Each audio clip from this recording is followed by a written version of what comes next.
Okay. Hello, everyone. Um, yeah, welcome to the second session on Bodhichitta. So why don't we we'll spend a little time meditating first and recite the prayer of the four immeasurables, and then try to generate a Bodhichitta motivation. So I'll share my screen. Let's see, actually, I should make that full screen before I share. And then, yeah, and then we'll review a little bit what we did. What we went over last week, and then we'll continue.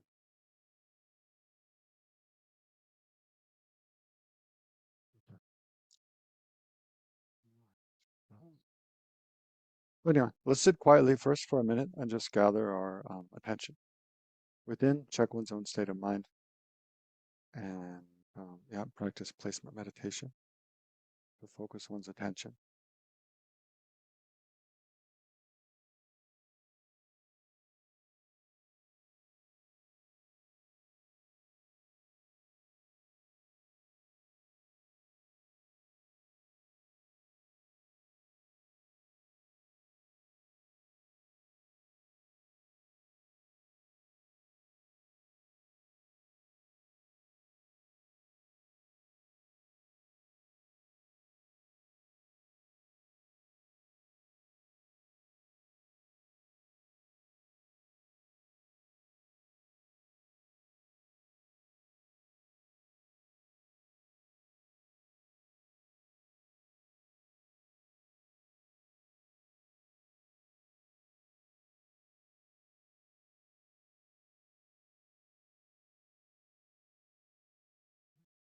And then in order to set the stage for meditating on the four immeasurable thoughts and bodhicitta, then visualize oneself surrounded by all sentient beings, beginning with your parents of this life, your mother and father, to your left and right, respectively, and all your female friends and family, grandmothers, aunts, female cousins, and friends, partners, and so forth, children.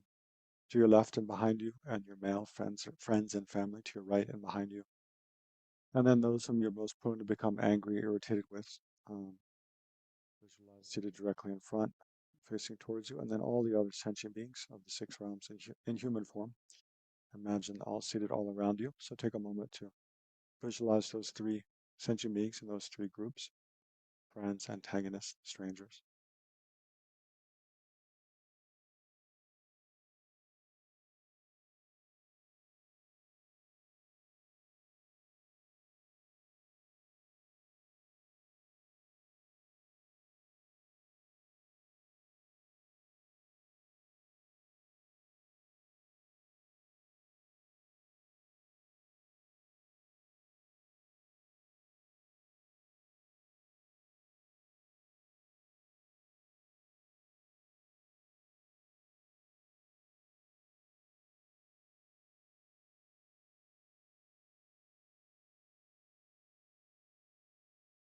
And then briefly remember how you're interconnected with all these sentient beings, how oneself and all the others are the same in wishing to have well-being and happiness and wishing to be free from suffering, and the same in having the potential for those having the potential for full enlightenment, and especially how all of one's own sustenance and happiness from one's, this very body of this life up to the state of full enlightenment all come about in dependence upon these other sentient beings, kind mother sentient beings.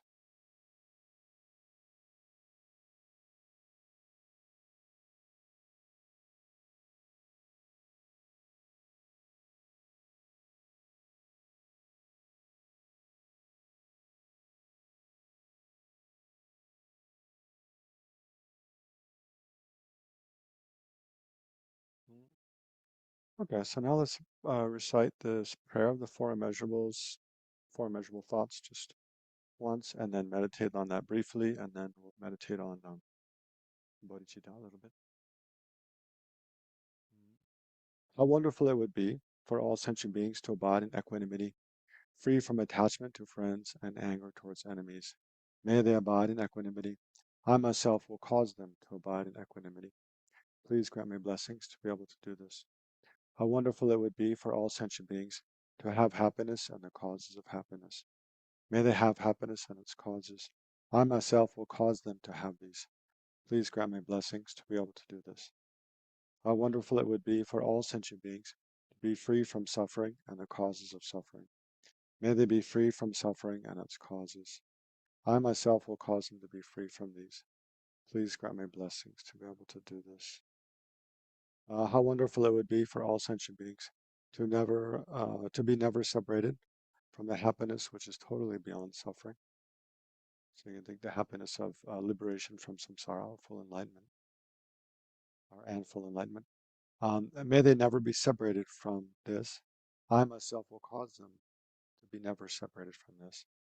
Please grant me blessings to be able to do this. So let's take a moment and try to generate just briefly each of those four attitudes of immeasurable equanimity, and then immeasurable love, and immeasurable compassion, and then immeasurable joy.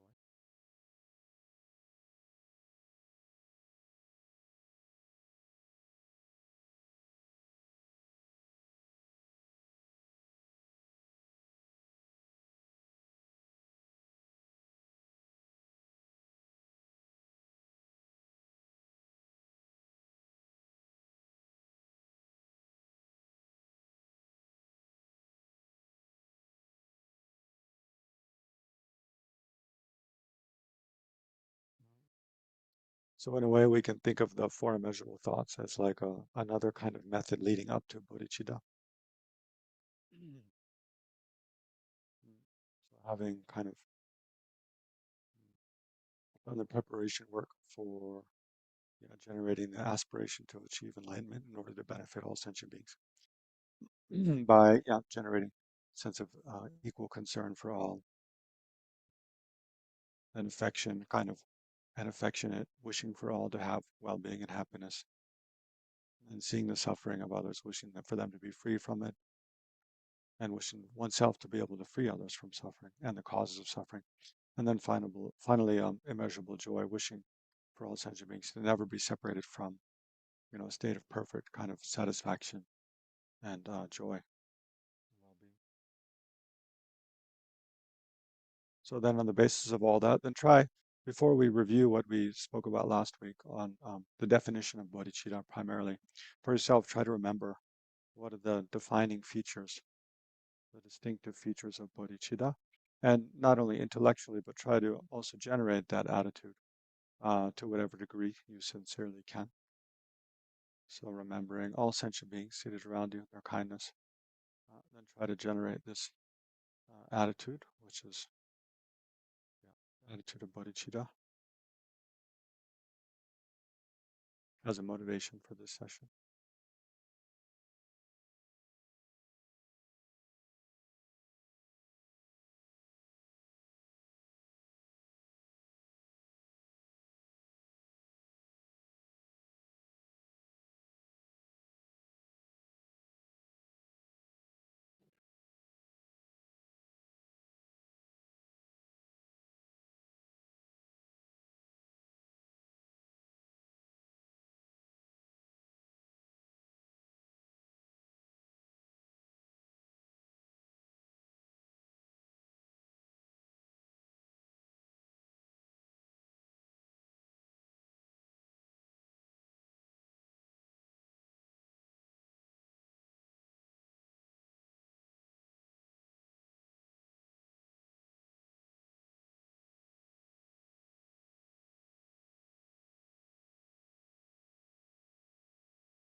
And then if you like, also generate the mind of refuge. I can visualize, if you like, you can visualize the field of refuge in the space in front of you, your own teachers or Shakyamuni Buddha, and then symbols of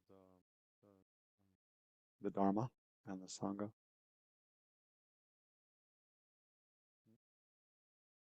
So remember the mind of refuge um, is primarily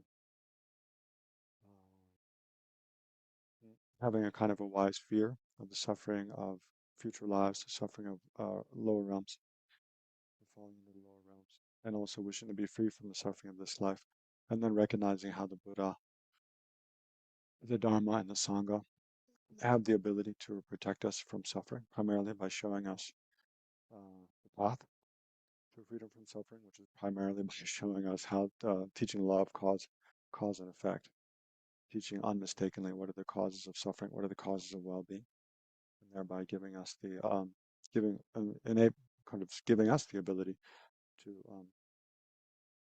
create a better future for ourselves, and yeah, to eliminate and avoid creating the causes for future suffering.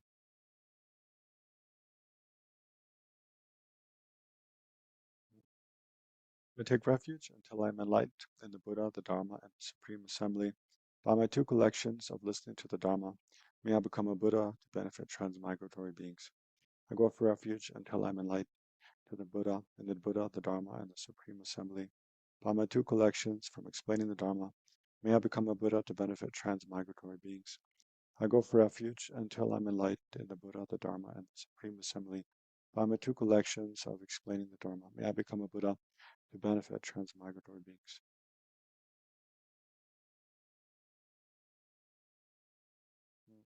So you can see that verse is called the taking refuge in Bodhichitta verse. Um, yeah, actually in Tibetan it's not called that. It's called Sangye Chosuma. But I take refuge until I'm enlightened. So it already, you can see right from the first line, it kind of, well, assumes that it's possible for sentient beings to become enlightened, unlike, some other um, schools of Buddhism. So I take refuge until I'm enlightened in the Buddha, the Dharma, and the Supreme Assembly, the Sangha. So those two verses express refuge, and the next two express bodhicitta by my two collections. So what are the two collections? Anybody know? Merit and wisdom. And the collections of merit and the collections of wisdom. So the collection of merit comes from the method side of the path, things like meditating on bodhicitta, on compassion, or renunciation. So we accumulate the collection of merit, which is the cause for the Buddha's form body, which can actually be seen by other sentient beings. And then by meditating on emptiness, we accumulate the collection of wisdom, which is the primary cause of the Buddha's mind, realizing ultimate nature. Um, yeah, chat here. Your volume is up and down. Okay. Yeah, I'm not sure what to do. I'll check it in a minute. Um, by my two collections of listening to the Dharma.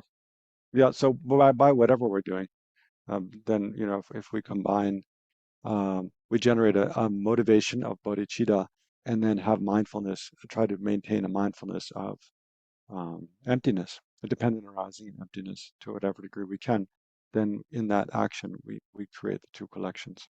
So by my two collections of listening to the Dharma or whatever we're doing during the day, may I become a Buddha.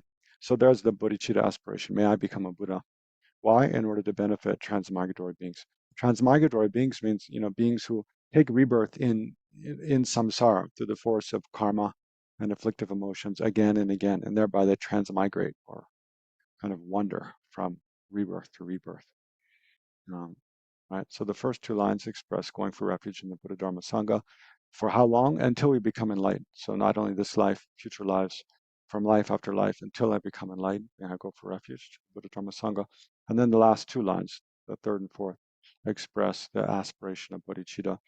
Basically, by by the collections of merit and wisdom that I accumulate from whatever I'm doing, may I become a Buddha in order to benefit all beings. Um, okay, so now, what do you remember about bodhicitta? The definition of bodhicitta. Not, it doesn't have to be the words, exactly, but the defining characteristics. What are the main characteristics of bodhicitta that we discussed last week?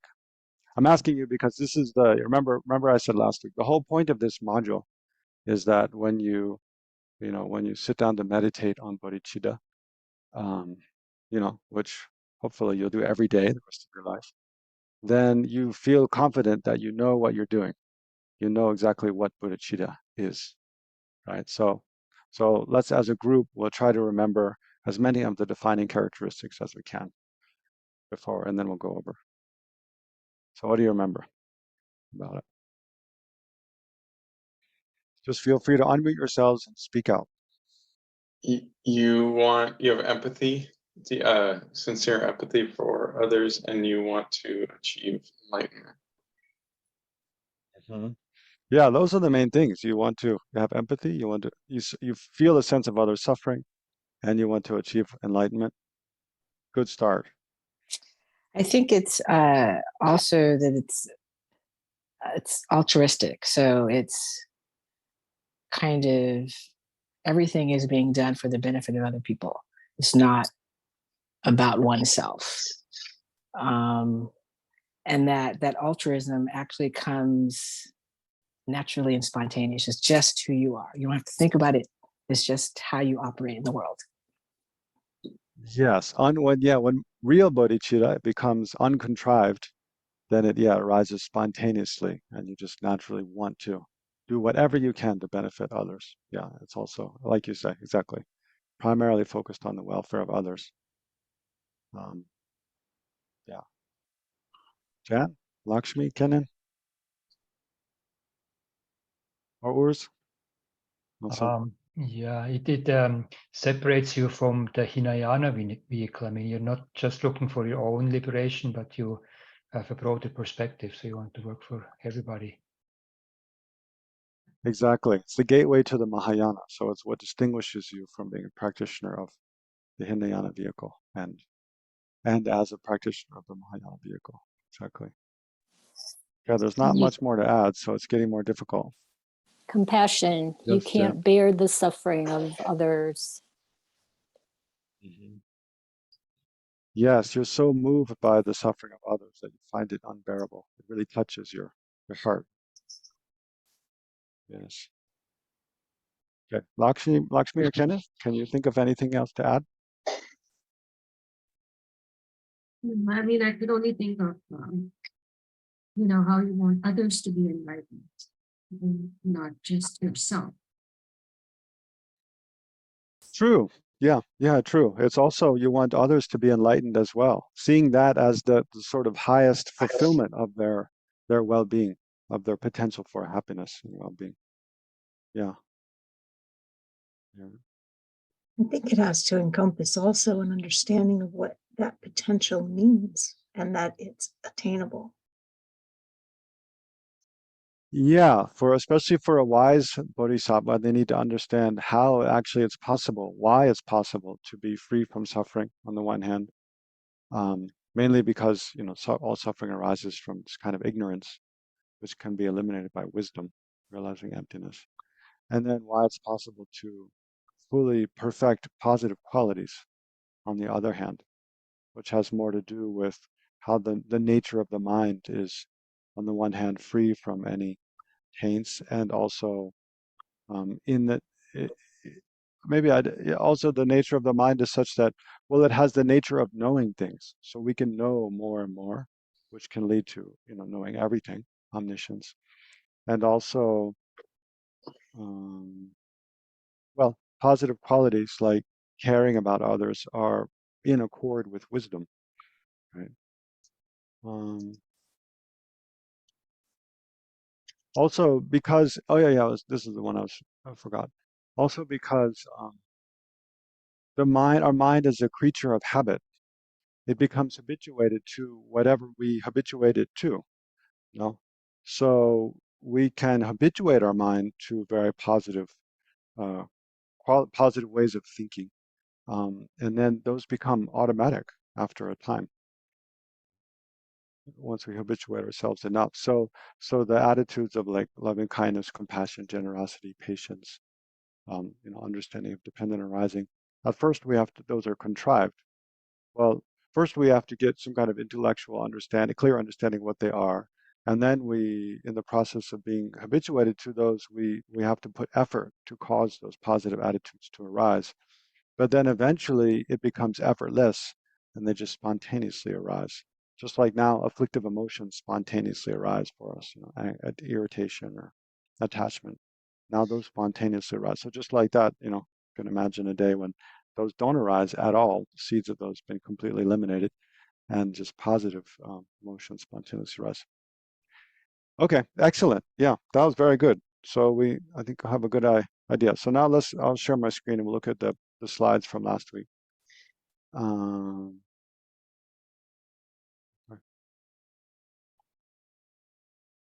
I never know if I'll share again just to make sure that changed. Okay. Okay. So again, we'll have this in this module. We'll do 6 sessions. The first session last week was on the definition of bodhicitta, and we didn't get to the benefits, so we'll go over that today. Then today, the second session, we'll also go over equanimity. Yeah, and then the third session over the third and fourth sessions, we'll go over the 2 methods for generating bodhicitta: the 7-fold cause and effect method, and the method of exchanging self and others, which is really the essence of meditation on bodhicitta. And then session 5, we'll kind of cover things we probably won't be able to cover in the first 2, and then look at how to combine those 2 methods in one. And then session 6, look at the 6 perfections. Okay, so remember, bodhicitta is often called a mind. In English, in the English Buddhist world, they don't usually use this, but in the Tibetan-speaking world, especially in the monasteries, they also often refer to bodhicitta as the Dumpa Niden, the possessing 2 aspirations, because remember, as you all said, it has a causal aspiration of great compassion, seeing the suffering of all sentient beings and wishing to free them from that, or wishing that they be free from that. And then the companion aspiration. So remember, bodhicitta is a main mind, but it's accompanied by this mental factor of aspiration, wishing to achieve enlightenment in order to be able to free all sentient beings from suffering and accomplish their welfare. So it possesses the 2 aspirations: a causal aspiration and an accompanying or a companion aspiration. And then the actual definition, we'll just read again. A special great vehicle main mind, or main mental cognizer, just means a main mind, in the class of paths. So it's a path. The definition of a path, I think I didn't mention last week, is something like an exalted knower, which is accompanied by uncontrived renunciation. So the mark of generally entering any of the Buddhist paths is, or generating a path, an actual path in one's mind, is generating actual renunciation, uncontrived renunciation. So, but a Mahayana path is always accompanied by bodhicitta. So it's a special great vehicle, main cognizer, main mind, in the class of paths that are an entrance to the great vehicle path. So once one generates bodhicitta, then one has entered the great vehicle, is on the path of the great vehicle. That arises in conjunction with its companion and aspiration, yearning to achieve full enlightenment, to achieve the welfare of others. Yeah. Okay, so that's the definition. And then, yeah, that was just this more kind of experiential definition, talking about how much it's moved by affection for others by Pabonka Rinpoche. So now some of the benefits. Actually, I was thinking, I was thinking, why don't we, before we go on to the benefits, why don't we just take a minute and meditate on bodhicitta again, having kind of talked about all the different defining characteristics, just to try to maybe in our own experience get a little more yeah, fill in a little bit our own um, sense of what bodhicitta is, right? So let's just quietly, just for a couple of minutes, try to again think about uh, you know suffering of oneself, suffering of all sentient beings, and not all sentient beings in an abstract way, but that's why this visualization for the four immeasurables I find so helpful now to think of, one's parents, one's family, friends, and then those ones most prone to become angry with, and all of those seated around oneself. Mm.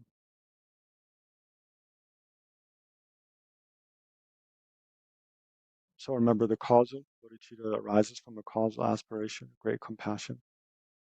So just think of all the different sufferings, oneself, people one knows, personally, and then that one hears about in the news or from friends or others. Think of all the sufferings that exist. Try to generate compassion.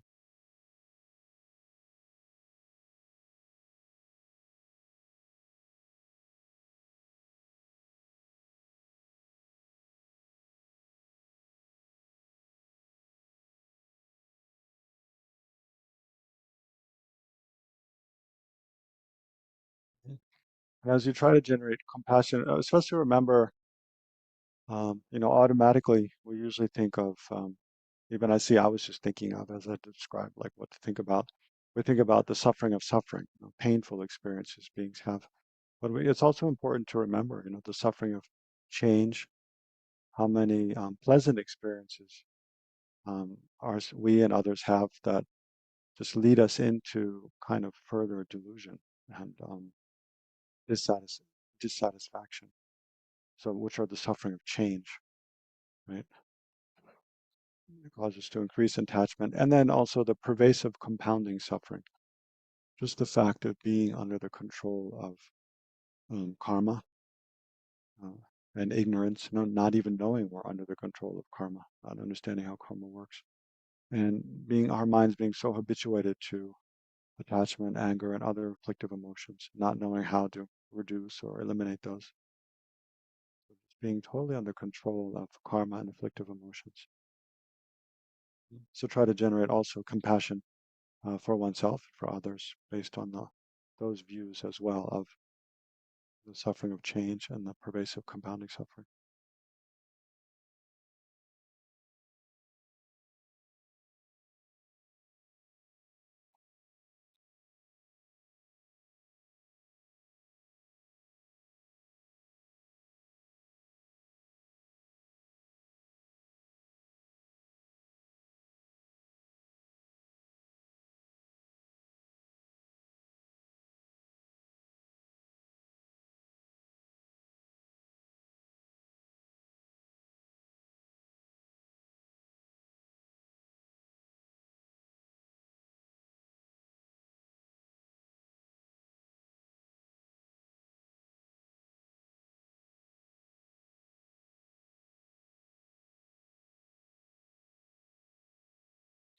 And then within that, try to generate the aspiration to achieve full enlightenment oneself.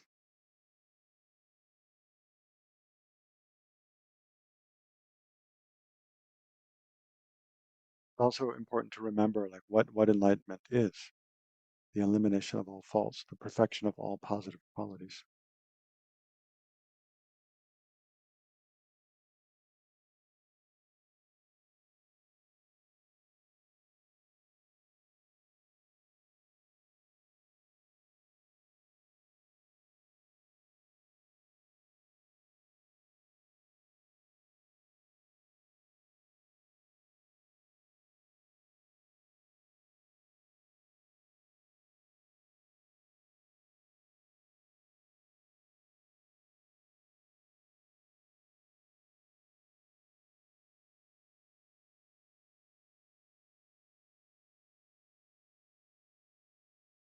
Mm.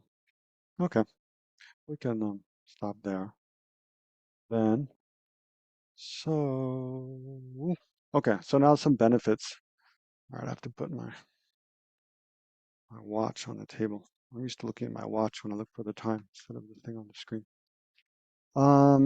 So we don't, because yeah, we have to, well, anyway, we'll just go through the benefits, we could talk about, until our tongues fall out, but, and longer. Um, but, so I'll just go through some briefly and more as a kind of an introduction for you to be able to, in your own time to reflect on, more at length, later. So yeah, I mean, the benefits of bodhicitta are truly amazing. But maybe I'll just read through some now and then. Yeah, we can talk about more. Mary Ellen, is my sound okay now? The volume, is it okay? Okay, good. Thumbs up. All right, you gain the name, a child of the victors. Yeah. Yeah, honestly, this one I find the most unimpressive of all of them. It kind of sounds like an ain't worldly concern, like or like you become famous or you get this great name, it's like you get a trophy that you can just put in your corner of your room. Um, but it's got to be something more than that. You gain the name the child of the victors. I think more it's more like, if um well, the child of the victors means the Buddhas here, right? Child of the Buddhas. It means more like because the bodhicitta is the main cause that leads that causes a person to eventually become enlightened. Like even if you practice, you have the perfect wisdom realizing emptiness, you have perfect renunciation, perfect generosity. Even you have all the other qualities kind of on the path. If you don't have, as long as you don't have bodhicitta, you'll never become enlightened, right? So, in a way, because it's wisdom and well, you could say the method and wisdom and method that are the main causes to achieve liberation or enlightenment. Um, even if no matter how much you develop wisdom, you can never become enlightened. You achieve liberation from samsara, but never become enlightened. So really, this aspiration, this altruistic wish to become enlightened in order to benefit others, is the main kind of defining uh, quality, or that a person needs to develop in order to eventually become enlightened. So in that way, it's like mm, it's kind of like you're recognized as being in line to become uh, just like a king, if you're a prince or a princess, and you're in line to become the what is it, the monarch of a country, because you have this you're part of that lineage in a way. When you develop bodhicitta, you become part of like you belong to the lineage of the Buddhas. It means you're kind of like on the path to becoming fully enlightened being. So that's kind of more what it means. Um, Yeah, which is quite amazing. So then too, you outshine the Shravakas and Pratyeka Buddhas. So these are the beings that are striving just to achieve liberation from samsara, or actually have achieved liberation from samsara on the Hinayana path, um, because they don't have this aspiration to achieve enlightenment. So just generating that aspiration, you, your qualities outshine theirs. Then you become a supreme object of offering because you become this incredibly virtuous being. Um, so maybe here I need to these benefits they all accrue is because they all accrue because, well, we have to think about again. I mean, what does it mean to have bodhicitta? It means um, maybe what we haven't emphasized so much up till now is that it is observing all sentient beings. When we think, well, what is the most virtuous possible mind I could have? Of course, to not harm other sentient beings is good. Um, but better than that is to wish to benefit other sentient beings. So bodhicitta is definitely wish to benefit others. But then, if I wish to, not harm and benefit just my parents, that's good. Better than that is, all my family, my aunts and uncles, my cousins, brothers, sisters, children, all of them. That's good. Better than that is to wish to benefit, all the people of my country. That's even something greater. Better than that is, all sentient beings without excluding one. So the scope is just immeasurable. I mean, the scope is, it's there's no excelling that. So that's largely why bodhicitta is considered such a virtuous aspiration, because the scope encompasses every sentient being without excluding one. It doesn't mean we have to know each and what they look like and where they are and their name is, but it's more just the ideal that whoever we come into contact with, we're wishing for their benefit, and whoever we can imagine exists anywhere, that we're wishing for their benefit. So the scope is all sentient beings, which is incredibly vast. So compared to wishing for the welfare of just like, one's parents, who are an extremely powerful object, or one's friend or one's partner, that's, of course, that's very virtuous and very good. But then to embrace all sentient beings with this, wish for their welfare is the most vast. And then what welfare? It's not just we wish that they have a good day, or that they can have a nice lunch, or that, they have a good job, or that they are healthy or something. I mean, all those things are good, that they have a good education, that they have a happy life and die peacefully. Those are all good. But bodhicitta is not just wishing for that. It's wishing that they can be free from every form of suffering and all the causes of suffering, and have every happiness, and, up to full enlightenment, right? So it's wishing for the greatest possible, imaginable, the greatest imaginable kind of well-being of all sentient beings. So in that way, it's also, incredibly virtuous. And then it's also endowed with a sense of personal responsibility. And I myself, will do whatever I can to accomplish that. So it's not, I mean, it's virtuous just to wish all sentient beings have everything that's good. Just, yeah, that would be great. I just hope that happens. No, but just stand back and think, but I have to lead my own life. I'll just wish for that. I'll just lead my own life, in the best I can. But no, here's this a sense of personal responsibility. I'm going to do whatever I can in my life, with my life, to accomplish that. And may whatever I do, even though, okay, maybe I can't, I don't know, leave all my friends and family, and become ordained, or go meditate in the Himalayas, or I have to lead, kind of have other responsibilities, and I'll have a certain comfort zone that, I'm going to stay in. But by the force of everything I do, may that all become a cause. So may everything I do, may it all become a cause that I can eventually become enlightened and lead all other sentient beings to a state of enlightenment. So there's a sense of personal responsibility, that this is something I, kind of commit myself to. So that becomes incredibly much more virtuous when we have that kind of personal investment, um, in it. So again, it's not just a third party kind of wishing that would happen, but I will, by whatever I do, may I cause this to come about, the well-being of all sentient beings come about. So in that way, it's almost like you can't really imagine a more virtuous attitude. I mean, I don't know, can you? If you can, please let me know about it, because I want to know.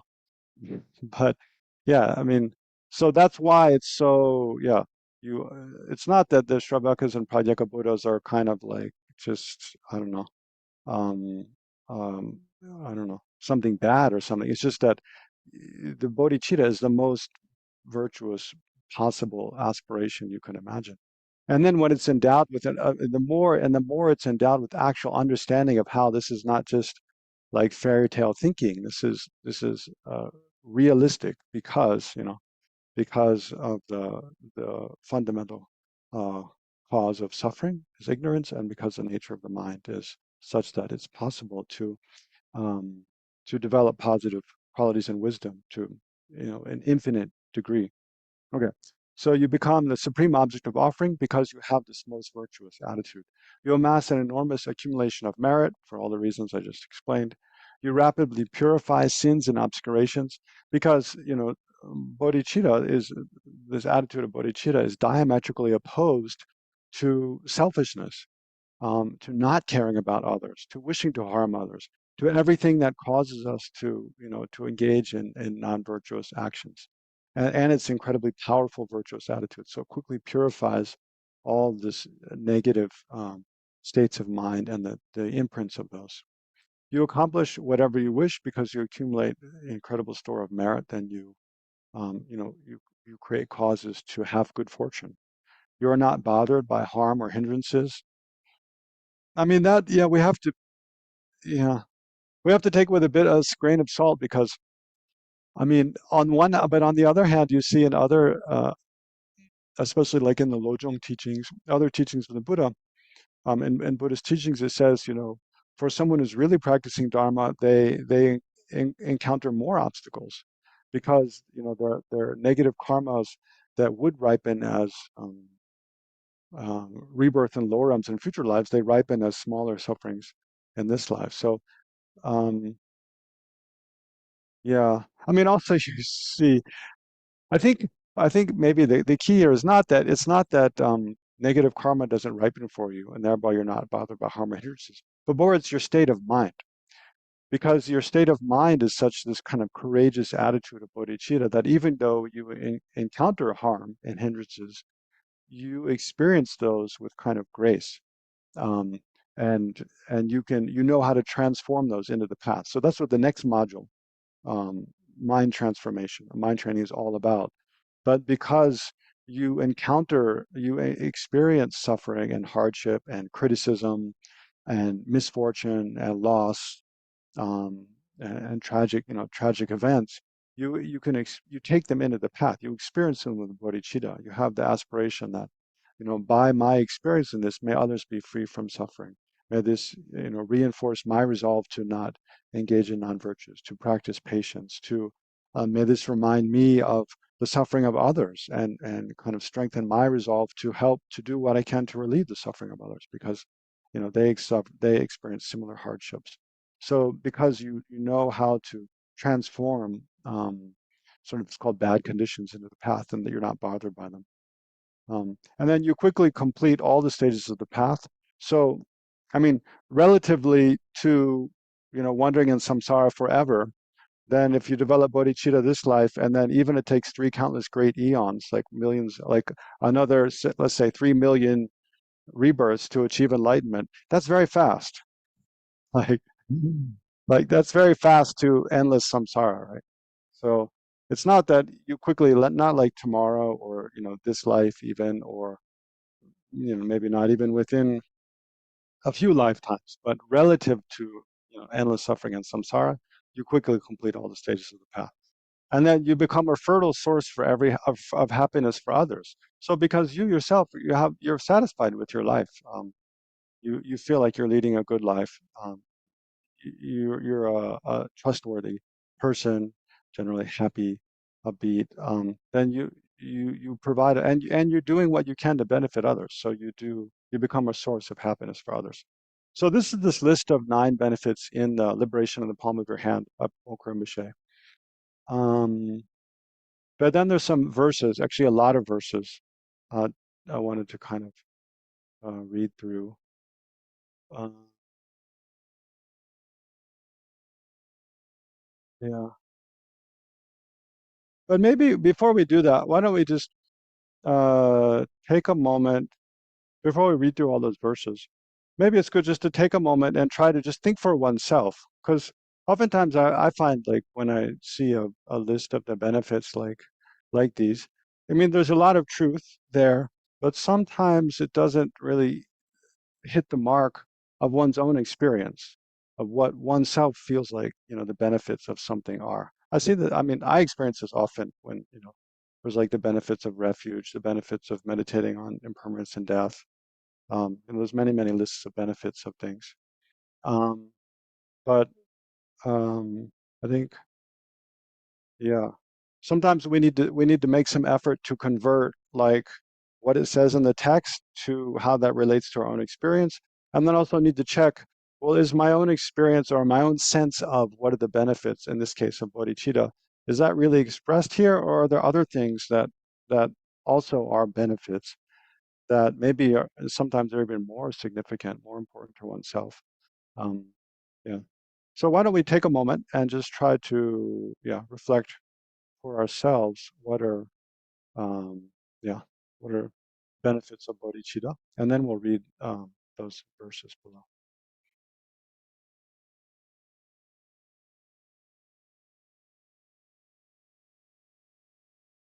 So maybe it's helpful also just to remember again what is bodhicitta, and then when do we meditate on bodhicitta? in our ordinary life? When do we bring it to mind? When is it, or how does it seem to make sense or not make sense? And you know, what benefit have we derived from it in the past, or might we derive from it in the future?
Okay. You know what? Why don't we do a short discussion group now of like 7 minutes? Let's break out into 2 groups, I think. Or maybe, let's see, 1, 2, 3, 4, 5. Maybe groups of 2, Mariel. Want to do that? Just for 7 minutes to discuss the definition and the benefits of bodhicitta. 2 or 3.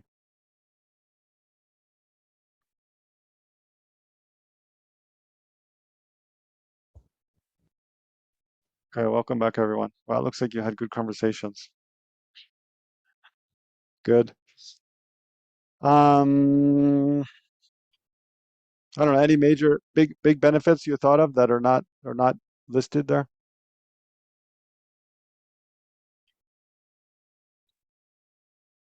Or you discussed?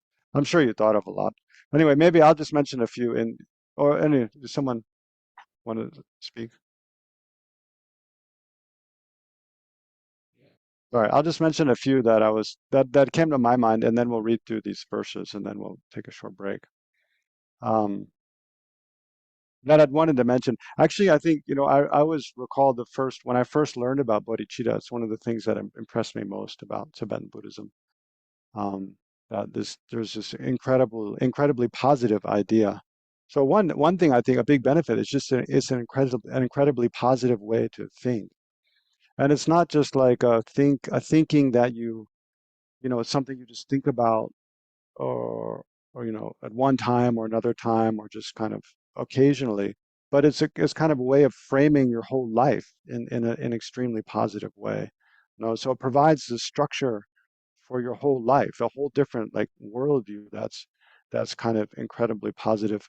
And why positive? Because, well, one, you're constantly reminded of, and it helps you to define like what is my highest aspiration for what I want to be?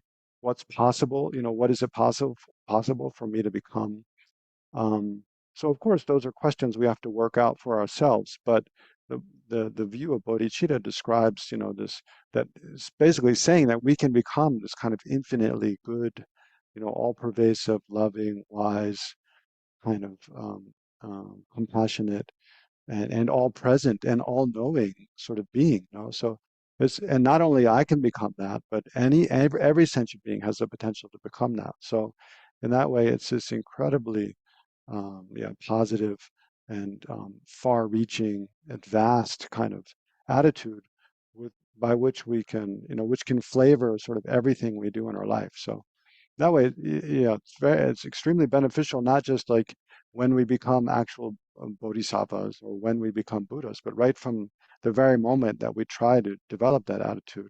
And it brings so much joy, so much happiness and satisfaction, not to mention, and then, other benefits. It causes us, prevents us from harming others, reduces our anger, reduces our self-centeredness, reduces our kind of anxiety, because all the daily problems that arise in everyday life, the normal problems, if we have this view of bodhicitta, then they all seem like more short-term, more temporaneous, more yeah, not so significant kind of problems that we can more easily overcome because we have this very long-term view of what we want to achieve. So they give a lot of courage, and also they give, I think it's bodhicitta. It helps to eliminate like low self-esteem um, a lot. This sort of sense that we're worthless or we're incapable.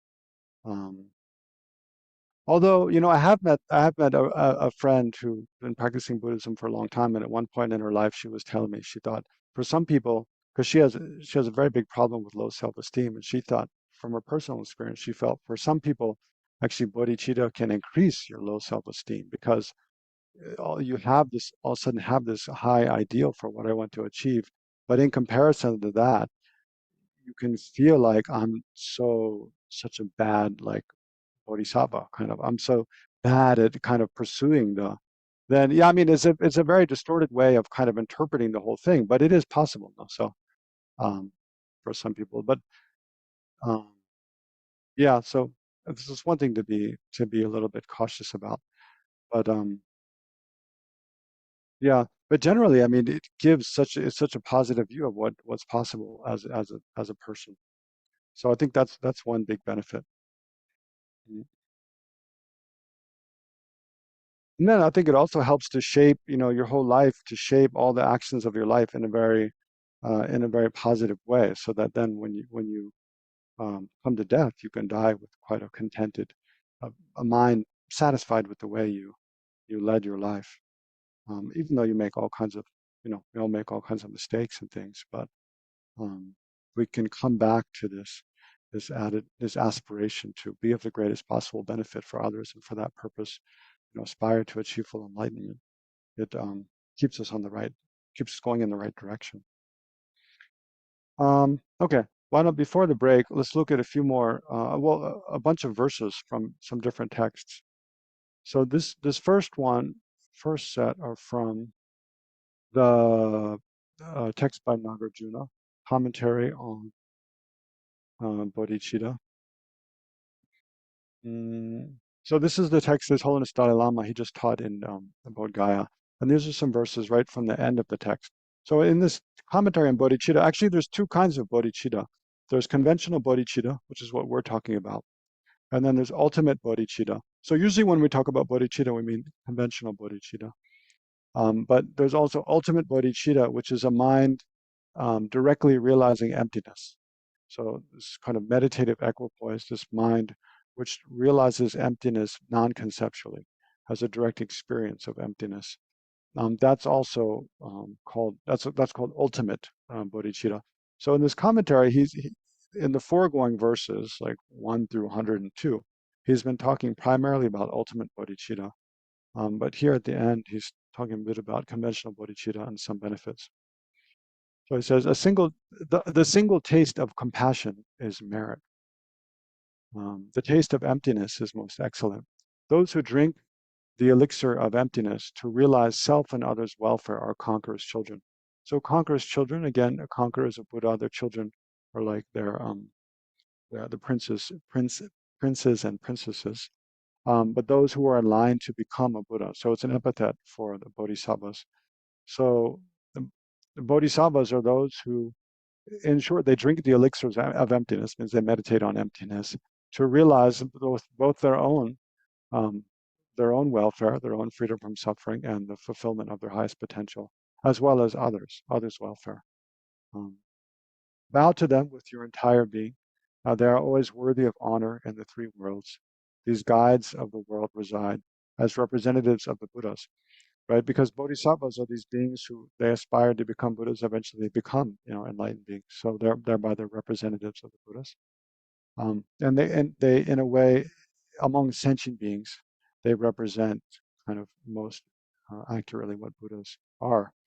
This awakening mind, so it means bodhicitta here, this awakening mind is stated to be the highest ideal in the great vehicle. So with an absorbed, determined effort, generate this awakening mind. To accomplish self and others' welfare, no other means exist in the world, right? So to become fully enlightened and, most effectively accomplish the welfare of others, no other means, there's no other way than to generate and then meditate on bodhicitta. Apart from the awakening mind, to date, the Buddhas saw no other means. Okay, so that all goes together. To accomplish self and others' welfare, no other means exist in the world apart from the awakening mind.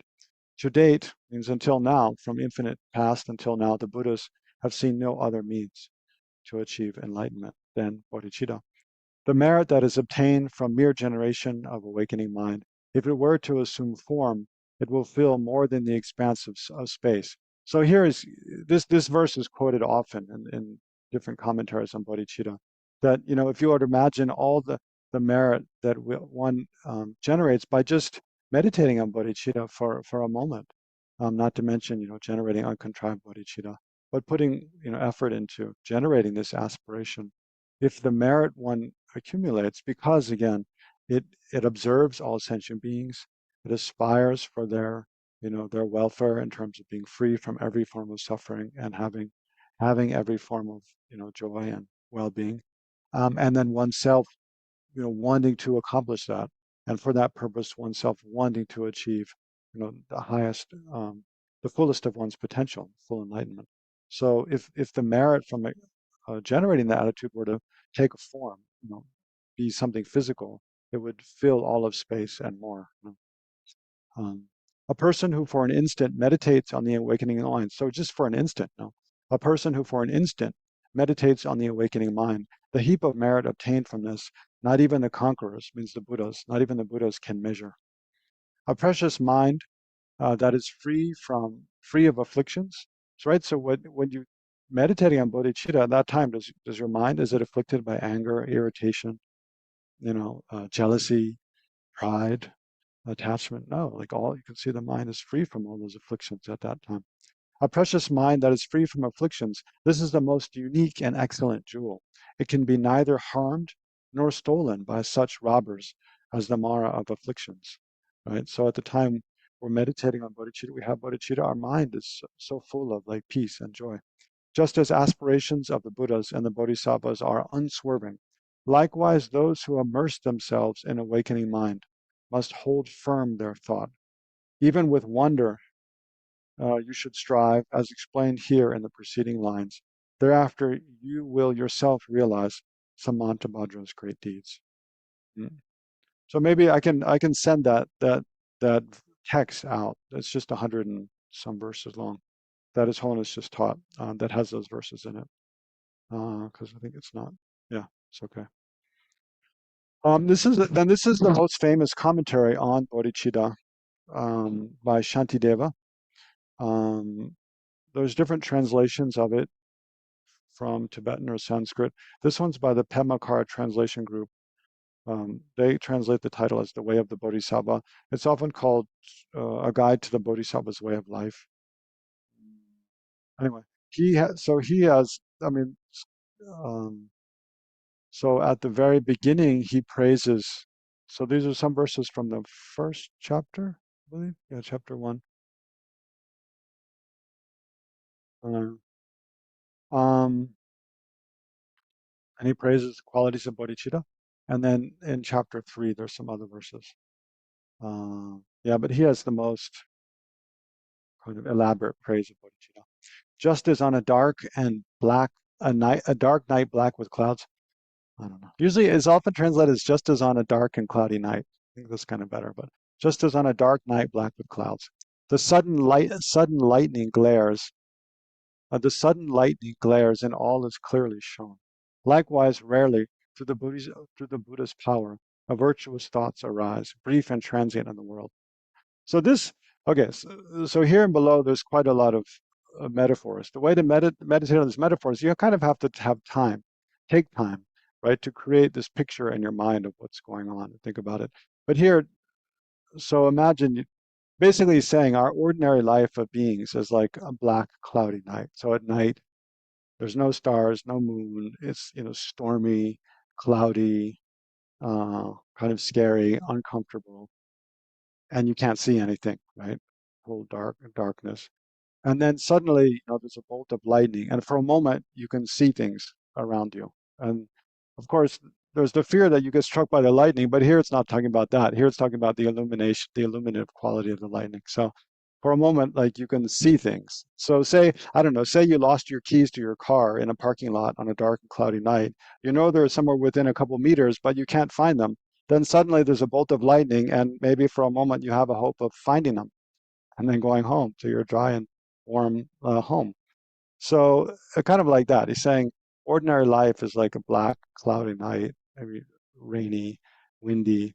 But then for a moment, there's a brief bolt of lightning and there's illumination. That's like a virtuous mind, right? A mind. So he's saying that anyway, he says below, the virtue thus is weak and always evil is of great and overwhelming strength. All right. So in our lives, he's saying predominantly, where our minds are occupied with a delusion, attachment, anger, jealousy, worry, fear, dissatisfaction, disappointment.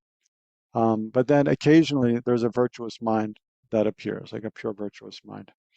So what hope do we have in that situation of achieving anything kind of worthwhile? It says, except for perfect bodhicitta, what other virtue is there that can lay it low? So lay what low? The evil of great and the evil, I think. What other virtue that can lay evil low? So evil meaning all this negative stuff that kind of takes up so much space and energy in our mind, over delusion, afflictive emotions that so often overwhelm us. What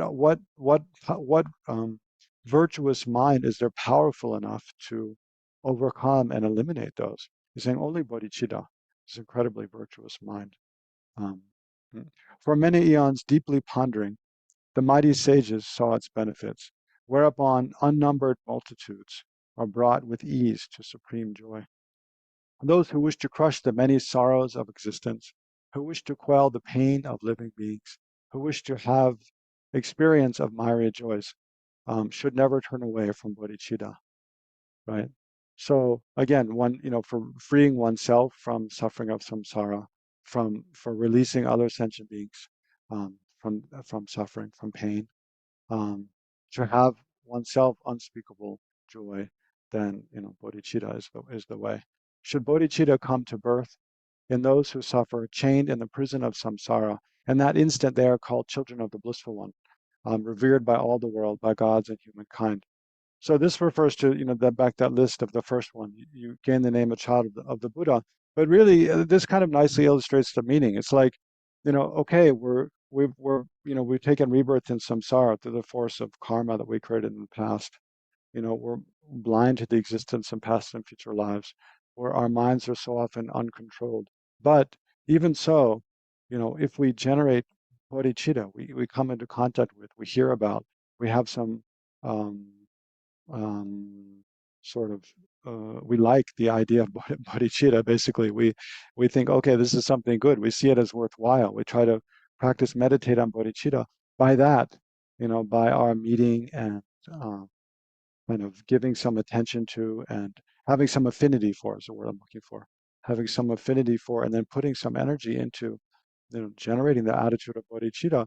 we're transformed from this ordinary kind of being trapped in samsara to to a person who's on the path to achieve enlightenment. So in that way, it's like an elixir transforming um, um, some kind of useless, worthless metal into pure gold.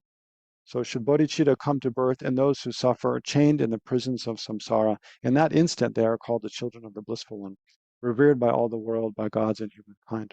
For like the supreme substance, also because why are they revered by others? Because think how much benefit, a Buddha, like think Shakyamuni Buddha alone, in dependence upon this one person's, 80 years of life, how many millions and millions of beings have benefited over 2,500 years. So like that, when one meditates on bodhicitta, one is on the path to become a being like just like that and benefit, beings, benefit others in such an incredibly vast and profound way, right?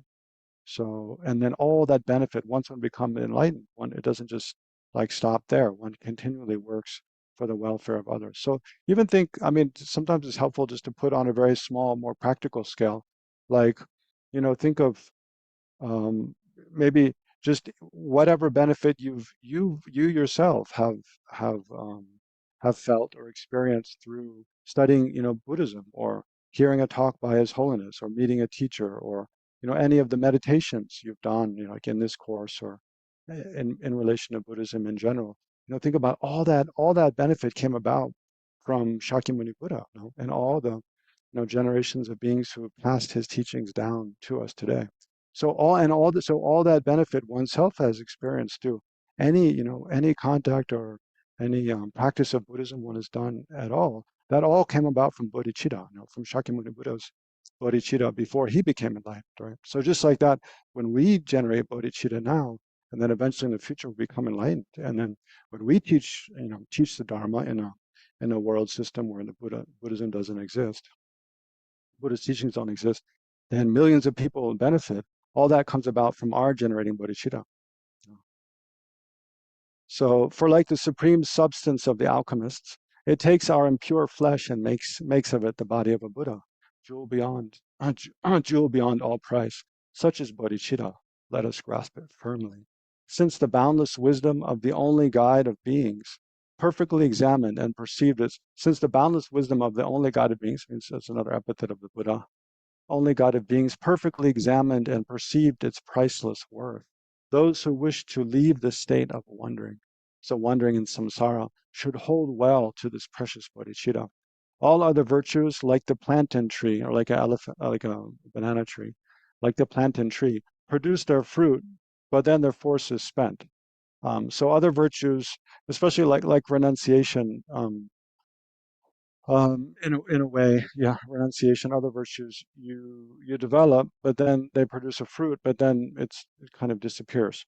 Um, alone, the marvelous tree of bodhicitta constantly bears fruit and grows unceasingly. So bodhicitta leads us to the state of unsurpassed enlightenment, and then from within that state, one continually brings benefit to others. Um, as though they pass, so more like I don't know, like a mango tree. Um, yeah. As though they pass through perils guarded by a hero, even those weighed down with dreadful wickedness.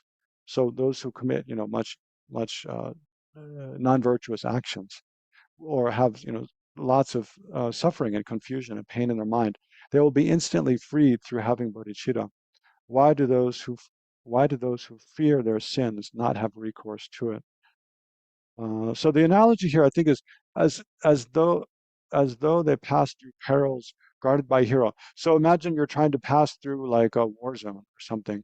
But so if you yourself are alone, you're completely vulnerable, and could easily be murdered or robbed or imprisoned or whatever. But if you're guarded by a hero, if you're guarded by very capable, kind of powerful people, then there's not much to worry about. So similarly, even those weighed down with dreadful wickedness in their own mind will instantly be freed through having bodhicitta. So if you have bodhicitta, it's like a guiding light that can kind of lead you through all the kind of confusion and turmoil of your own mind, of your life, and lead you in the right direction, kind of unerringly, and protect you from falling into a destructive kind of course of life.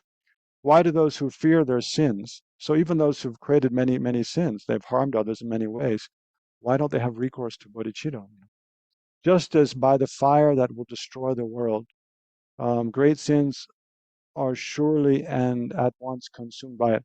So in the Buddhist cosmology, it's thought that eventually, the whole universe, it will, just as it arose, you can think from the Big Bang, it will eventually end in a great fire. But you could think, eventually be sucked into a black hole or something. Um, so, so in the Buddhist cosmology, though, a universe arises from the four elements and then reverts back to disintegrates into the four elements and is eventually consumed by fire. So like that, there's often mention of this fire at the end of time, fire at the end of the world. It's this incredibly powerful fire that destroys everything that comes into contact with it. So just like that, great sins are surely and at once consumed by bodhicitta. So bodhicitta is as powerful as that kind of fire in consuming all of our sins or negative karma and the imprints of afflictions. Its benefits are thus unbounded, as the wise and loving Lord explained to Sudana. So in sutras, the Buddha explained. And then from chapter 3, oh man, we're running out of time again. Yeah, I'll just read through those. These are quite self-explanatory. So he's talking, so here Shantideva is speaking about his joy at having generated bodhicitta and actually taken I think in this verse, I think it's in this verse, there's a ritual for taking the vow of bodhicitta, taking the bodhisattva vow. So at the conclusion of that, then he's speaking about this kind of expression of his joy at having come into contact with this ideal and having generated it. For I am like a blind man who has found a precious gem inside a heap of dust. For so it is, by some strange chance, that bodhicitta has been born in me. This is the supreme draught of immortality that slays the lord of death, the slaughterer of beings, the rich, unfailing treasure mine to heal the poverty of wanderers. It is the sovereign remedy that perfectly allays all maladies. It is the tree that gives relief to those who wander wearily on the path of existence. So it's like, if you're wandering in a desert, it's like a tree that gives you shade and maybe something to eat. If you have a sickness, it's like a medicine. If you're poor, it's like a treasure, wealth. If you're in fear of death, it's like a supreme drink that gives you immortality, and so forth. It is a universal bridge that saves all wandering beings from the state of loss. So if you're stuck on an island, it's like a bridge to bring you back into contact with others. The rising moon of the enlightened mind that soothes the sorrows born of the afflictions. It is the mighty. So again, I think I mentioned earlier in the course, I'm not sure to you or someone else, but um, like in Indian, classical Indian kind of, I don't know, folklore, the moon is thought, the full moon at night is thought to have the power to soothe the heat of fever, right? So if you have a hot fever, which you can imagine, I mean, in hot season in India, then you go sit outside at night is the only time it's kind of cool, especially North India. But the rising moon of the enlightened mind. So the enlightened bodhicitta is often compared to a moon in that it soothes the heat of the of attachment and anger and the afflictions. That soothes the sorrows born of the afflictions. It is the mighty sun that utterly dispels the misty ignorance of wandering beings. Um, Yeah, the creamy butter, rich and full, that's churned from the milk of the holy teaching. So it's like the cream of the Buddha's teachings. Living beings, wayfarers upon life's paths, who wish to taste the richness of contentment.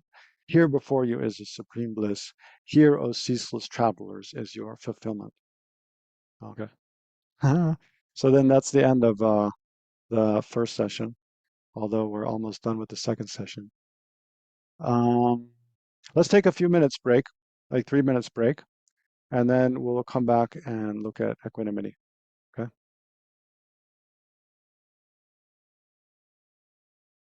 So take 3 minutes break.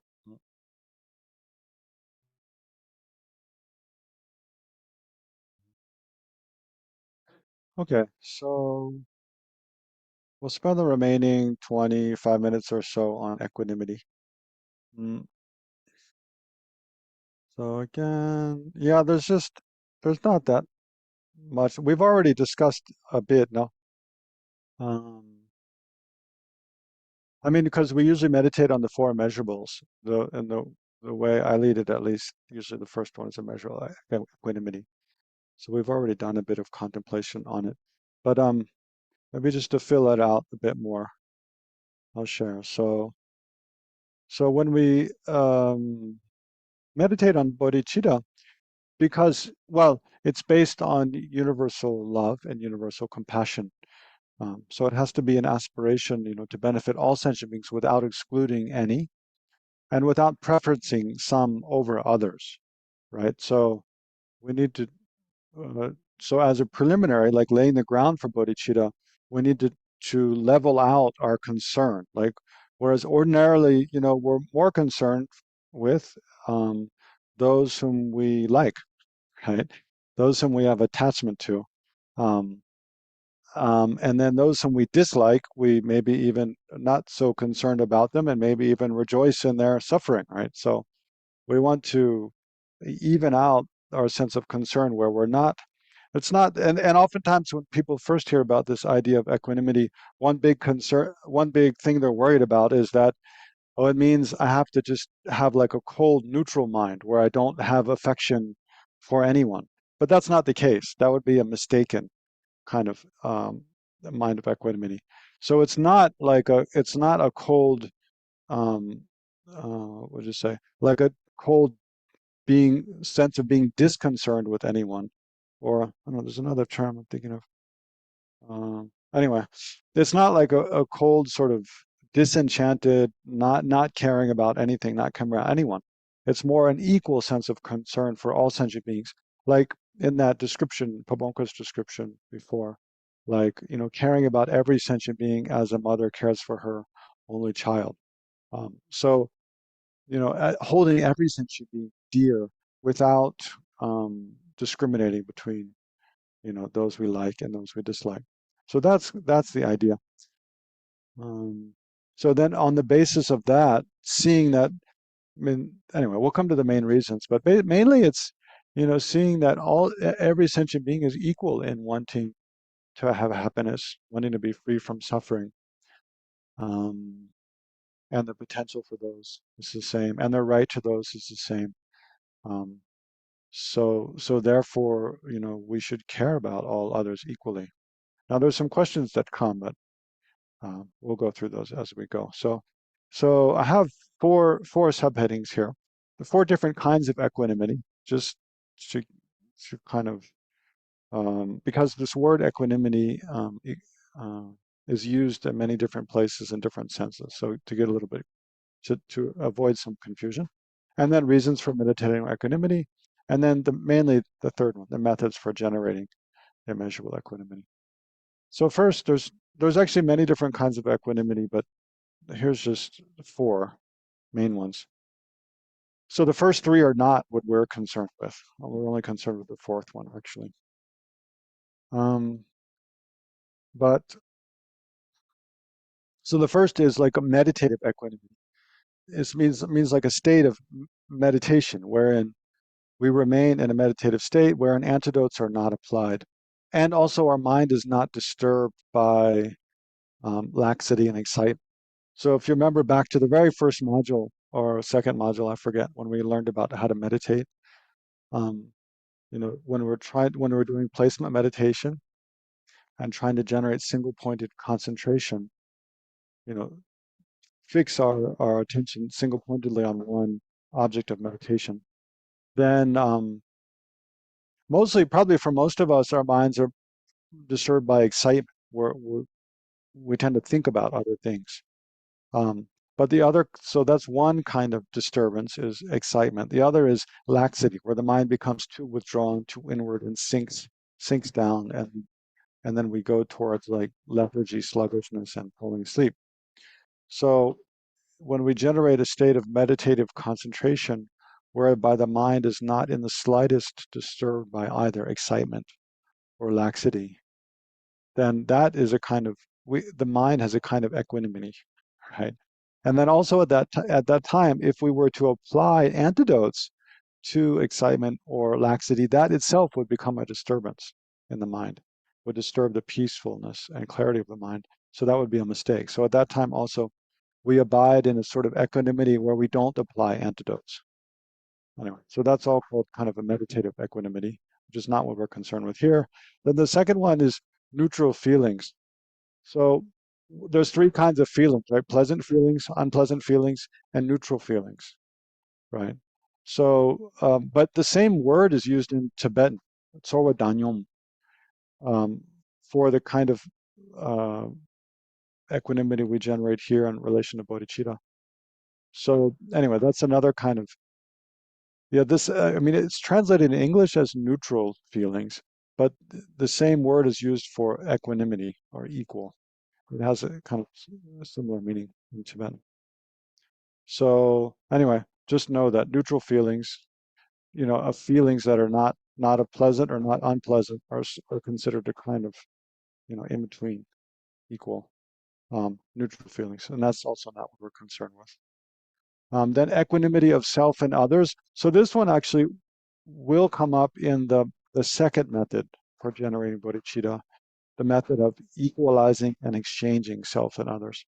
But there, I mean, we'll speak about this again later, but just to mention it now, there the kind of equanimity is more like, well, an equal degree of concern for self and others, which is just what I was saying we need to generate.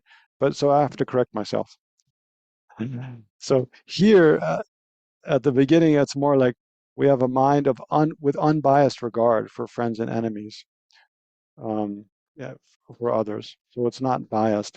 But the equanimity we generate in the second method for generating bodhicitta is more like now the emphasis is now that we have a high degree of concern for ourselves and a very little degree of concern for others. And so we want to equalize those or exchange those. Well, we consider ourselves and others as equally important. Yeah, that's the difference really. It's more like in this one, it's more the equalizing self and others, right? Where the degree of concern we have for ourselves and the degree of concern for others, we equalize and then exchange those. So we have more concern for others and less concern for ourselves.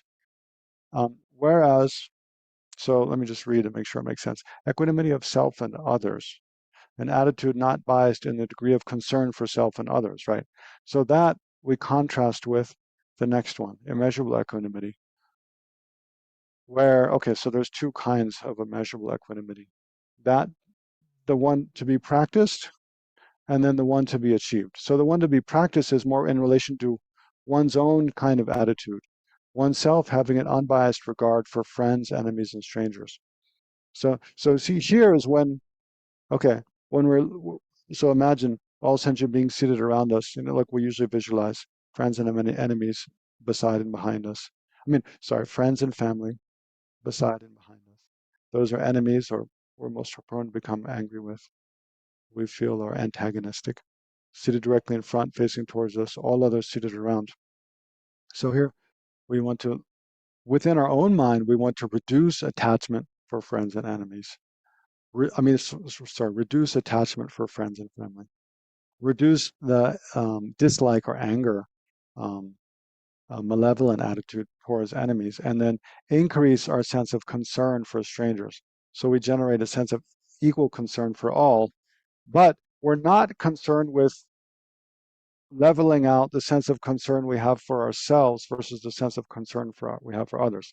So that's the difference between 3 and 4 here.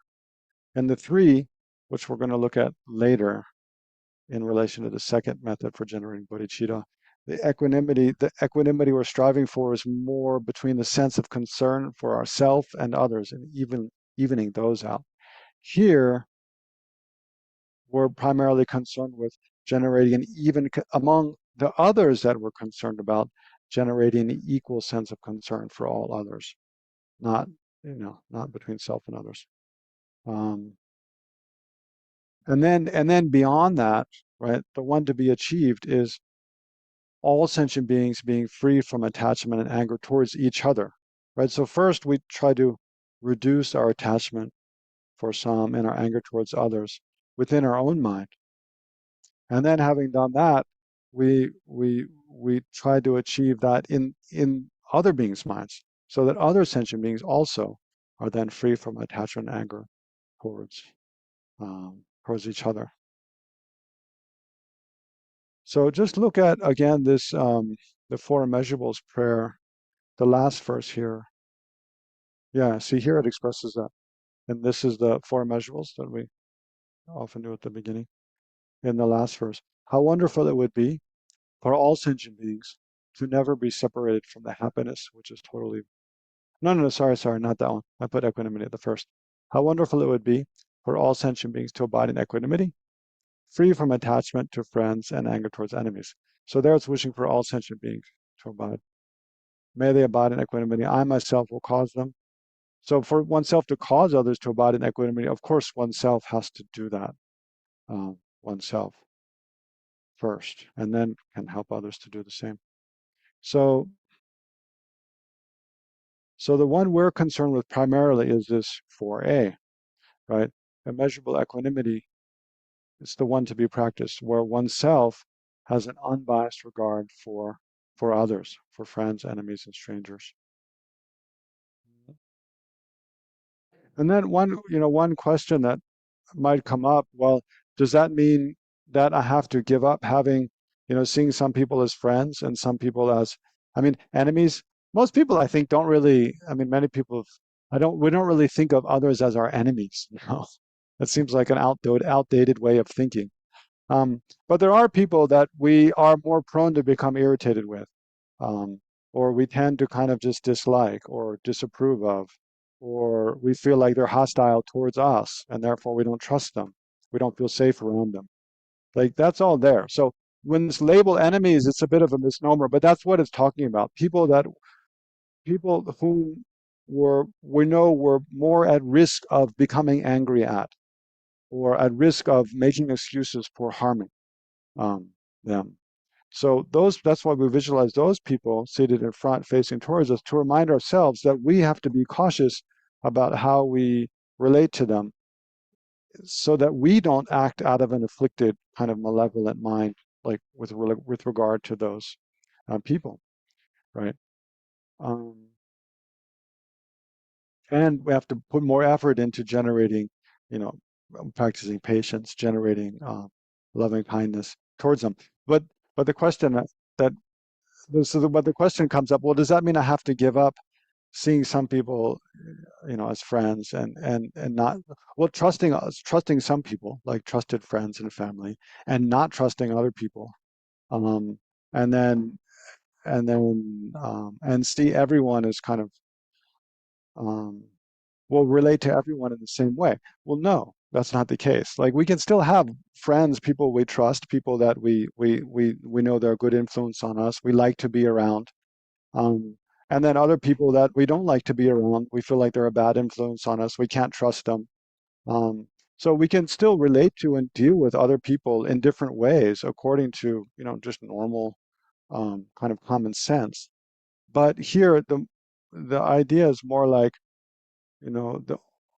especially in light of the idea of bodhicitta, we should try to cultivate um, an equal, and a sense of regarding each of their wish for well-being and happiness as equal, right? And um, their aspiration for, to be free from suffering as equally important, right? And our obligation to help others as equally important, even though it doesn't mean, we walk up to strangers on the street and kind of shake their hand as if we know them or something, right? So we use common sense to like the way we interact with people, but in our mind, like the kind of concern we have for them, we try to generate sort of an equal way. All right.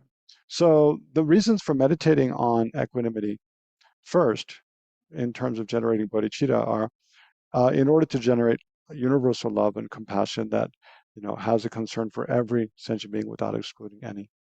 And then in order to have unbiased and impartial love and compassion. And then two analogies are used for this, like leveling the ground in a field before planting. So like if you're going to plant a crop in a field, if the ground is uneven, and in some places, the water gathers and it's muddy, it's going to ruin the seeds you plant there. And then other places it's kind of high and dry, then whatever you plant there won't grow very well because it won't get moisture. So, and then the crop won't be like very rich because the plants haven't all grown equally. So like that, before you plant a crop, first you want to level out the field so that everywhere it can grow equally. So like that, first of all, we want to level out our kind of concern for sentient beings, so that then as we generate more loving kindness, wishing for their well-being, and more compassion for others, it extends equally to all. Right? And then another analogy is smoothing out the surface of a wall before painting a mural or a fresco on it. So this analogy Pomukar Rinpoche uses. So that's what this picture is here. If on the surface of a wall, you're going to paint a beautiful fresco, then first, if the wall's all uneven and lumpy and full of bumps and stuff, then the picture won't come out, very nice. So first you want to smooth, make a nice, smooth, even surface. So we want to do that in our mind, make our mind first nice and smooth and evenly kind of affectionate towards all sentient beings. Okay, so then the methods. Maybe, yeah, anyway, we just have 10 minutes left. We'll see how far we get. So I made 4 points. Yeah, 4 points here. So first, yeah, we speak about it a lot now. Reflect how all sentient beings are the same and desiring happiness and freedom from suffering.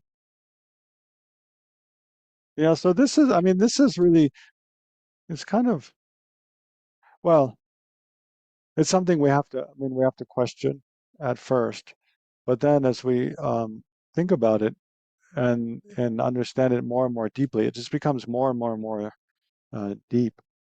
Our understanding can become, deeper and deeper. It's something we can reflect on again and again. In His Holiness book, I'll send out a link to another book that's a good reference. A new book just came out in 2020 called In Praise of Great Compassion.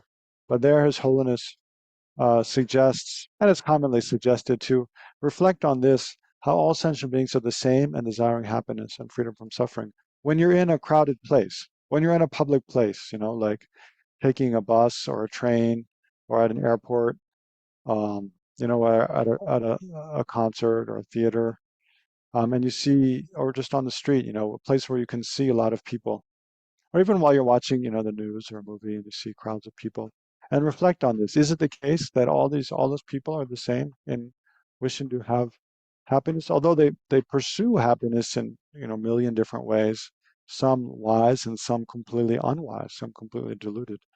And they try to seek to be free from suffering in many different ways. But is it true that they're all the same in that fundamental urge? And not only humans, even animals. Um, so thinking about that can bring a sense of closeness. Like they're the same as me. I'm also trying my best to, have a happy, meaningful life. Um, avoid hunger, thirst, avoid illness, avoid loneliness, and kind of disappointment. Other sentient beings, they're just trying to do the same thing according to their own capacity, their own instincts, their own imprints from previous lives and habituation. So that brings a sense of camaraderie with others. So that's one to meditate on. Uh, so when we meditate on immeasurable equanimity, we do just like we did at the beginning of this session. We visualize ourselves surrounded by all sentient beings in human form. with our mother of this life seated at our immediate left, and all our female friends and family to our left and behind us. Our father of this life at our immediate right, and then male friends and family around. And then those whom we're most prone to become angry with, seated directly in front, facing towards us. And then all the other sentient beings seated around. But then within that, to begin with, it's good to take, one method is to take like one example from each group and imagine them seated directly in front of us. So one friend, one enemy, and one neutral person, a stranger. And then we begin first by meditating with regard to the neutral person, because it's easiest to, to have an attitude of concern for them that's unaffected by attachment or aversion towards a neutral person. So we usually start with the easiest, right, and then progress to the more difficult. So first we, reflect how this neutral person is the same in me in wanting happiness, not wanting to be free from suffering, and so forth, the other things.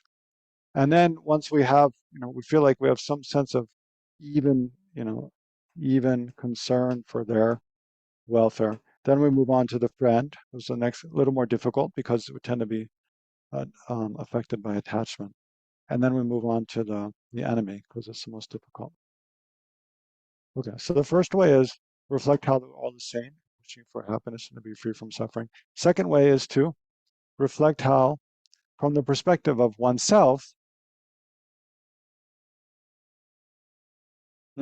all sentient beings have equally been friends, enemies, and strangers to us through countless lifetimes, right? So thinking in the perspective of of countless lifetimes. Okay, in this lifetime, this person is my mother, this person is my father, these are my friends. So I always find it more effective, rather than immediately think about previous lives, think about our very next life, right? So think, okay, in this life, this person is my mother, these are my friends, these are my partner, these are my children. But then, within 100 years, 120 years, I'm going to die. They're all going to die. And we'll all take rebirth, right, in some form. And then when we meet, if I meet them in my next life, just imagine, they all take rebirth as humans. Very unlikely, but imagine we all take rebirth as humans in California, right? In the Bay Area, even. Okay? Very unlikely, but imagine, okay, in 150 years, 100 years from now, I die, everyone, all the people I like, I'm close to, friends, family, we all, in 100%, we all die, we all take rebirth as humans in the Bay Area. When we meet them on the street, do you think we'll recognize each other? No, not at all. Won't have the slightest bit of recognition. We'll be complete strangers to each other, right? And some we might become friends with again, probably because of the force of karma. But that friendship will be built up on things, way we relate to them in that life, not previous lives. Some we might become enemies with. Most probably neither. It'll probably just be complete strangers. So, but that doesn't change the fact that in this life they were very helpful to me, very supportive, very close. They were so kind to me in this life. That fact is still there, even though next life, like, I don't recognize them, they don't recognize me, they don't do anything particularly to support me. But that doesn't change the fact that in this life, all the things they've done to benefit me and help me, that's still there. They still did all that. That hasn't changed in the slightest. So if we suddenly could have clairvoyance and see, all those people that my mother, father, brother, sister, and now they're here as these other people I don't recognize, it would completely change the way we relate to those people, who are strangers, in the future. So just like that. So now think about the past lives. So just like that, all these people that we see around us that look like, complete strangers, maybe people even we detest, in countless past lives, we related to them in all different ways, in every different way there is to relate to another person we've related to. So, but because here we want to, generate a sense of closeness, a sort of sense of equanimity, then we think of that, how, okay, with regard to the strangers, the one who look like strangers, actually in past lives we've been dear friends, the dearest friends, siblings. mother, child, parent, child, and so forth, partners.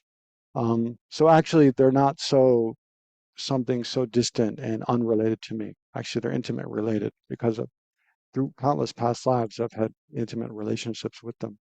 And then in relation to friends and family, okay, in this life, they're very supportive and very kind and nice to me. But in countless past lives, they've been my murderers, my torturers. Um, they've been bullies to me and everything. Does that mean I should care less about them now?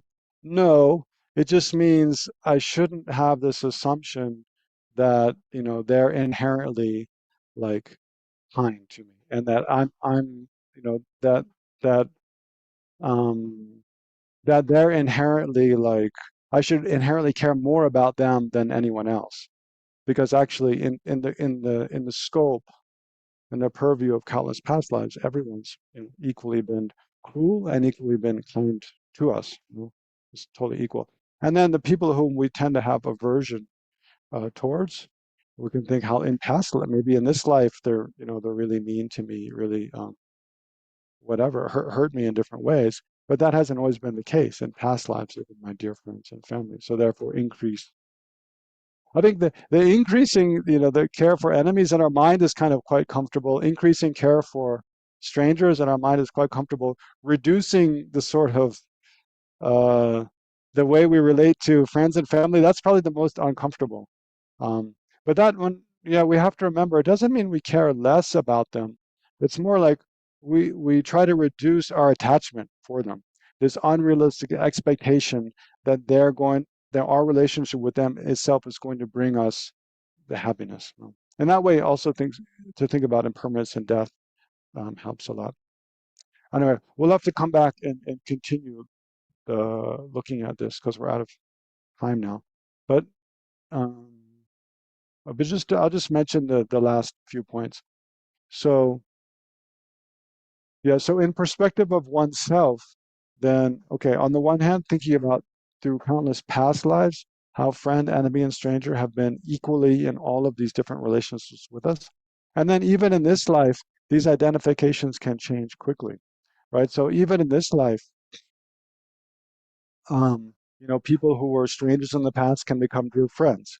People who are dear friends we can lose touch with, and it's almost like they're strangers. People who were, dear friends can also become enemies. People who are enemies at, in like, I don't know, elementary school, later in high school can become best friends, and or later in adult life, whatever. So even within this life, these positions change. And then, okay, so there's a quote. Yeah, this is from the one tantra requested by Sabahu. Within a short space of time, enemy can become a friend can become an enemy. Likewise, either one may become indifferent, while those who are indifferent may become enemies or intimate friends. Knowing this, the wise never form attachments.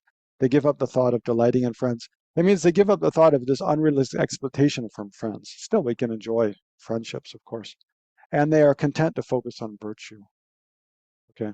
And then the last 2 points. From the perspective of others, all sentient beings are equally friends, enemies, and strangers, right? So our considering others as some friends, some enemies, some strangers is just from our personal perspective.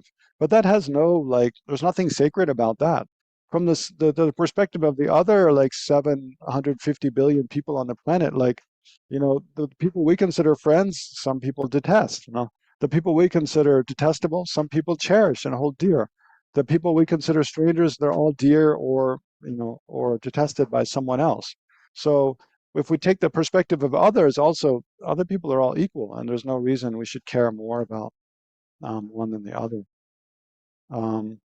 Although again, the way we relate to them is different in practice. And then finally, meditate on the antidotes to attachment, or anger and attachment. Anyway, we'll come back to that next week. So we're out of time now.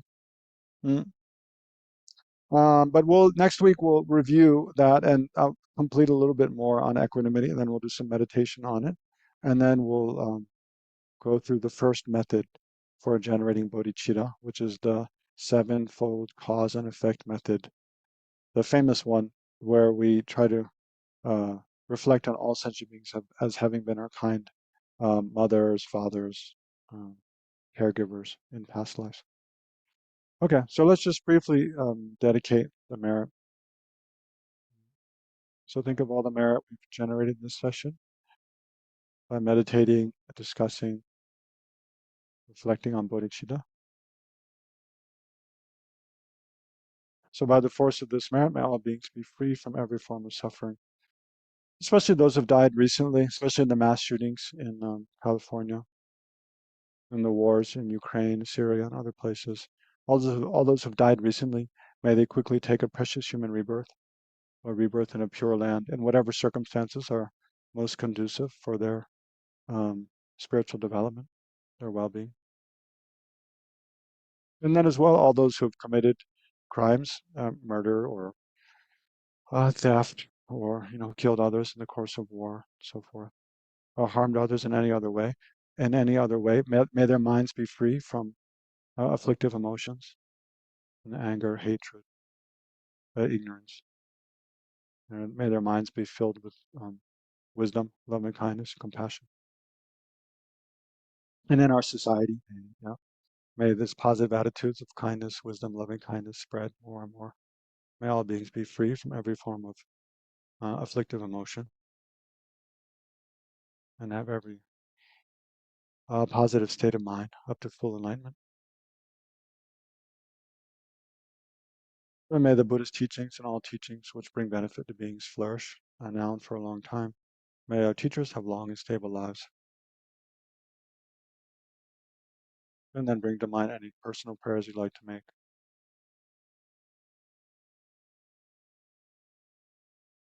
May those also be fulfilled in accordance with your wishes. Okay, thank you all, and see you next week.